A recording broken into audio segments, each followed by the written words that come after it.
Is something wrong? Why do I have a Canon camera on this channel? So today I finally have the first honor of my first Canon review on my YouTube channel, so that is amazing, and I'm finally glad that I can bring this to you guys and girls out there who are also into Canon gear, not just, the other brands. And to start off with a bang, I figured one of the things we should do is get one of their top-selling full-frame cameras, the Canon 5D Mark III.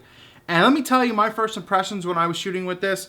Wow. Throughout this video, you're going to see pictures actually from this camera right here. I'm going to put them up. There's going to be some video and everything. I'm going to give you some of the specs of this and some of my main reactions and maybe some pros or cons with this camera.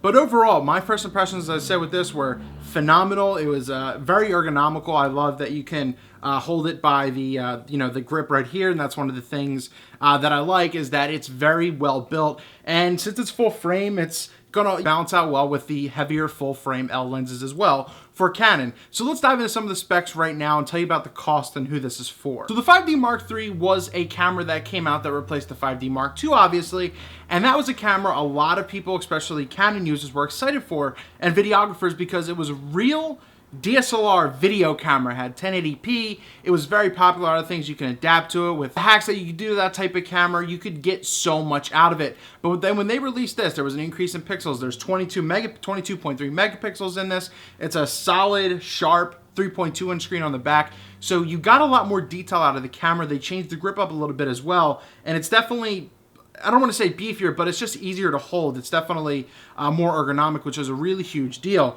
It had a Digic 5 Plus processor, which is one of the first cameras that came out in the Canon line with this as well. So that was one of the big things that they did. It also does 1080p video at 30 frames a second, and you'll get your 24, and at 720p you'll get your slow-mo at 60 frames per second. So mind you, this isn't the newest piece of tech. This is a couple years old now, but it's also one of the top-rated video.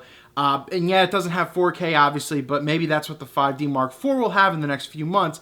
But in early 2016, this is still top of the line because this has a ton of great features built inside of it. So this good old boy right here has 61 autofocusing points, 41 being crossed. It has an ISO native of 100, which is tack sharp, to 25,600, which I didn't really test because there's really no need. One of the big complaints about the 5D Mark II was that there was a lot of light leaks and the low light wasn't that great, but in a lot of previews and things that you can look up yourself as well, this fixed a lot of them, even though people still complain. But it's also expandable up to 102,400. So in 2016's age, it's not a million, but it's also pretty damn good. You get a whopping 6 frames per second. It's not that fast of a camera. It's also not built to be a sports camera or capturing anything fast, but it gets enough to get it done of what you need. It's actually pretty fast, and all depending on what kind of lens you're using, it can focus pretty fast as well. So 6 frames a second is what you're looking at. It has 14-bit RAW files, and also for the small RAW files as well. The interesting thing right here is that it has the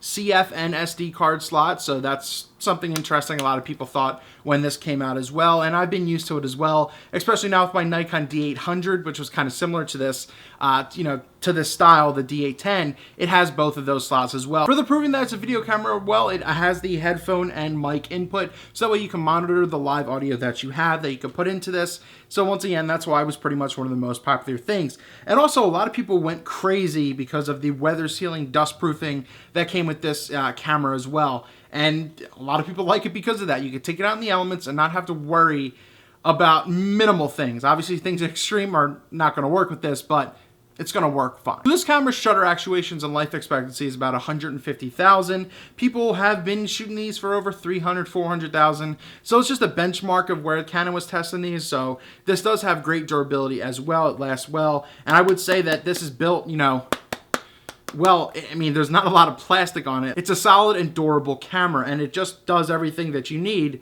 for whatever you want it to do. I didn't mention that this had a 30-minute record time, which it does, like a lot of the DSLRs out there do, because of sensors and everything, and this has a 100% viewfinder coverage. So my first impressions when I went out with this myself, and I've shot with this before, but I've never really had a chance to just really break it down and look into it, I was blown away by the quality, the depth that you get, the bokeh, and I know it all depends on what the lens is, but the color rendition and everything, and the dynamic range that comes pretty much straight out of the camera off of the sensor is beyond phenomenal. I mean, this is worth the price tag for a reason, and I think it runs for about $2,800 on sale right now to about $3,000 or $3,100 in its prime. But obviously, when the 5D Mark IV, assuming that comes out, This is going to drop phenomenally in price, and this is, you know, a very popular camera for a reason in the Canon market and the cinematography market, because it just works. And there are a couple little cool things in here.